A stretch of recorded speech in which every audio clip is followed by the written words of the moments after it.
Hello, this is Roberto Verganti. I'm a professor at Politecnico di Milano of Leadership and Innovation, and also a member of the European Design Innovation Leadership Board. I've always been interested in how you can create innovation, how you can help through policy to make countries and organizations be more innovative. I'm an engineer by education, so especially in the past I've been intrigued by how you can use technologies to create innovation. And in reality, it's always been like this. Usually when policymakers or organizations think about innovation, they basically assume that innovation comes from technology. Well, it's not the only way to do innovation. There is many drivers of innovation, one of which is design, and which I focused my attention in the last few years. And especially what is very intriguing for me, my special field of interest, is how can you use design to better capture the values of new technologies. And the point is very simple. When there's a new technology, when a scientist and an engineer invent new technologies, typically this technology can be applied in two ways. The first way is we use this technology to substitute an old one. Let's take an example. In the past, there were the vacuum tubes. Vacuum tubes were used to make computation. And then someone invented a transistor. The transistor was simply used to substitute the vacuum tubes. Color TVs were used to substitute the black and white TVs. 3G, 4Gs, 5Gs are all technology that substitute the old one, but all with the same purpose.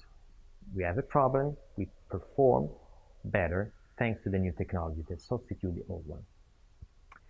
Another way is, instead of simply applying the new technology in the same direction to substitute the old one and do the same thing better, is to use the technology in another direction, a new direction.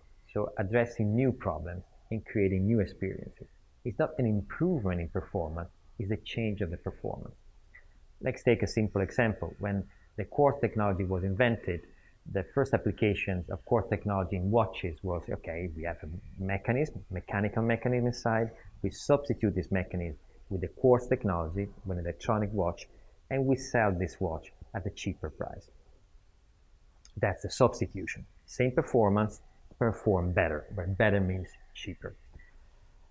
The other way of applying this technology, instead, and the most valuable way to apply this technology, was invented by Swatch. What Swatch did, they didn't simply create a cheaper watch, but they say, okay, if quartz technology enables us to make watch cheaper, maybe the point is not that the person buys just one, but given that it's cheaper, a person can buy more than one, can buy 2, 3, 4, like we do when we buy a tire. So basically, the idea was to transform a watch into a fashion accessory. It's what we call a change of meaning. A watch was not meant simply to tell you what time it is, but also to show your personality and your mood. So this is not simply an improvement in performance.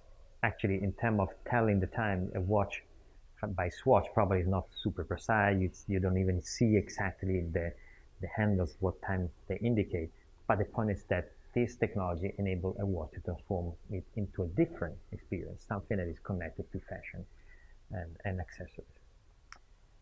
How do you create these new experiences? How do you understand a new way to apply technology that is not simply an improvement?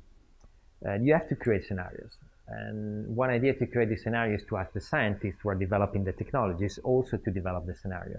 But the problem is that scientists and engineers are very good in improving technologies.